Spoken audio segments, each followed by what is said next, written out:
পুরী ভ্রমণের তৃতীয় দিনে আপনারা সাইট সিনের উদ্দেশ্যে রওনা দিতে পারেন। অনেক দ্রষ্টব্য স্থান আছে, অনেক রকমভাবে সেগুলো দেখা যায়। সবথেকে কম খরচে এবং শীততাপ নিয়ন্ত্রিত বাসে যেতে চাইলে ওটিডিসি হলো প্রথম পছন্দের। কোণার্ক, ধৌলি, ভুবনেশ্বর এইগুলো ঘুরতে চাইলে আপনার জনপ্রতি খরচ পড়বে 595 টাকা। আর চিল্কা ঘুরতে চাইলে খরচ পড়বে 680 টাকা বোটিং সমেত। সুপ্রভাত বন্ধুরা, পুরী ভ্রমণের আজকে তৃতীয় দিন। আমরা প্রকাশজি ট্রাভেল এজেন্সি থেকে একটা ছোট গাড়ি ভাড়া করে নিয়েছি। সেই গাড়িতে করে আমরা আজকে যাচ্ছি হচ্ছে প্রথমে চন্দ্রভাগা, তারপর কোণার্ক। এই দুটো জায়গায় ঘুরবো আজকে।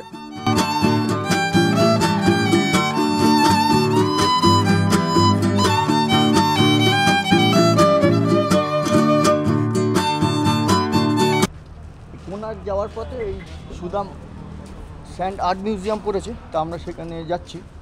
40 টাকা করে টিকিট। এই যে ভেতরে যাই। সুদাম প্রধান একজন আন্তর্জাতিক খ্যাতিসম্পন্ন শিল্পী।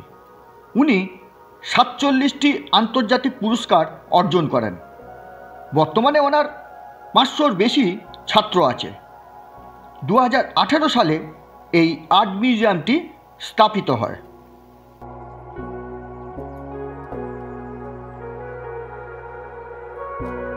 আচ্ছা, এবার আমরা যাচ্ছি চন্দ্রভাগার দিকে। চলুন, টিপ টিপ করে বৃষ্টি পড়ছে।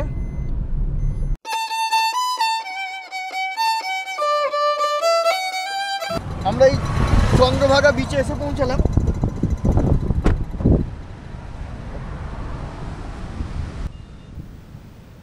চন্দ্রভাগা সমুদ্র সৈকতের ইতিহাস মূলত পৌরাণিক কাহিনীর সঙ্গে জড়িত। ভগবান শ্রীকৃষ্ণের পুত্র সাম্বা এই সৈকতে স্নান করে কুষ্ঠরোগ থেকে মুক্তি পেয়েছিলেন এবং এখানেই তিনি সূর্য দেবতার উপাসনা করেছিলেন। এই সৈকতের কাছেই রয়েছে সূর্য মন্দির। একটু বাদেই সেখানে যাব। এবার চললাম কোণার্ক সূর্য মন্দিরের উদ্দেশ্যে। চলুন যাওয়া যাক।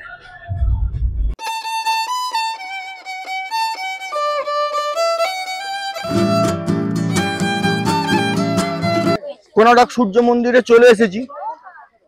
এই দারুণ সাজানো গোছানো কিন্তু প্রবেশ পথটা।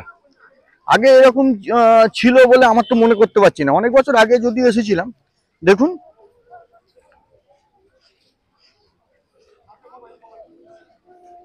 সূর্য মন্দিরের টিকিট 40 টাকা করে জনপ্রতি, আর বিদেশিদের জন্য 600 টাকা। এই যে লাইন দিয়ে টিকিট কাটতে হবে। এইবার চলুন আমরা মন্দিরে ধীরে ধীরে প্রবেশ করি।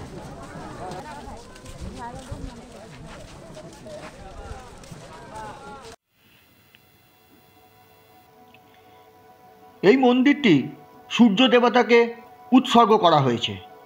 এটি একটি বিশাল অলঙ্কৃত রথের মতো দেখতে, যা 7টি ঘোড়া দ্বারা টানা এবং এতে 12 জোড়া চাকা রয়েছে। কথিত আছে মন্দিরের গর্ভগৃহের ভিতরে একটি বিশাল চৌম্বক পাথর ছিল, যা মন্দিরের লোহা নির্মিত সূর্য মূর্তিকে ভারসাম্য রক্ষা করে ভাসিয়ে রাখত। 1255 খ্রিস্টাব্দে পূর্ববঙ্গ রাজবংশ এই মন্দিরটি নির্মাণ করেন। পুরী থেকে কোণার্কের দূরত্ব এই 35 কিলোমিটারের মতো হবে। কোণার্ক কথাটা কিন্তু সংস্কৃত। কোণার্ক মানে কোণ আর অর্ক, এই দুটো মিলিয়ে, অর্ক মানে মন্দির, এই দুটো মিলিয়ে আর কি কোণার্ক নামটা হয়েছে।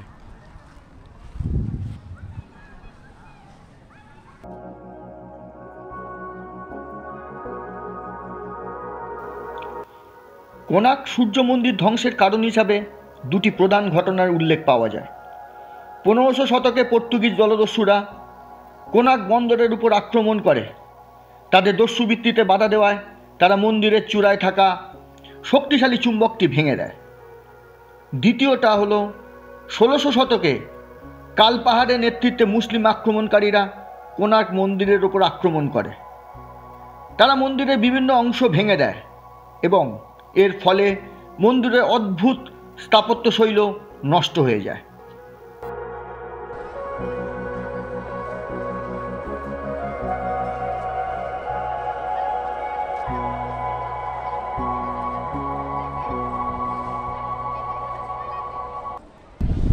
আজকে এই 3টে জায়গা ঘোরার জন্য আমাদের গাড়ি ভাড়া পড়লো 1800 টাকা।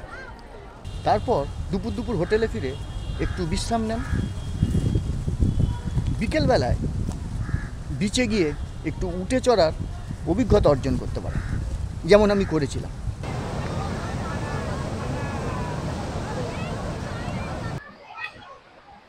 উঠে পিঠে উঠতে কত? 100 টাকা। হ্যাঁ, 100 টাকা। কতটা চলাবে? 100 মিটার যাবে, 100 মিটার আসবে। আর একটু বেশি চলো, কতটা চলাবে? বেশি চলবে। মানে রাজস্থানে অনেকদিন উঠ চলার ইচ্ছে ছিল, সে তো হলো না, তাই পুরীতে চড়ছি। তবে এখানকার উঠ আবার বসে না। এই এখানকার উঠ বসে? উঠ বসে কি? উঠ বসে না, এখানকার উঠ বসে না। হ্যাঁ, এই যে দেখো, দেখলেন ছেলেটা কিরকম অদ্ভুত ভাবে বললো এখানকার উঠ নাকি বসে না।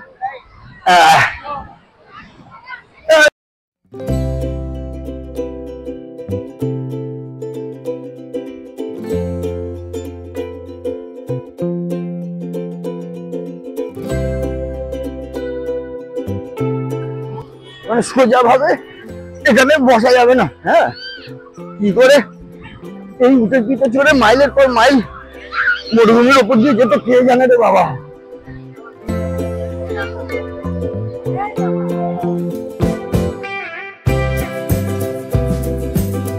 একটা উঠ কিনে চললেই বাতের ব্যামো সেরে যাবে।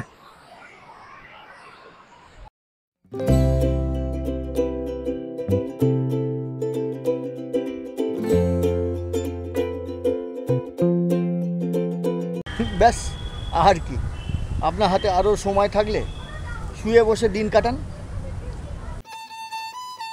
আমি আরও 3 দিন সেখানে ছিলাম।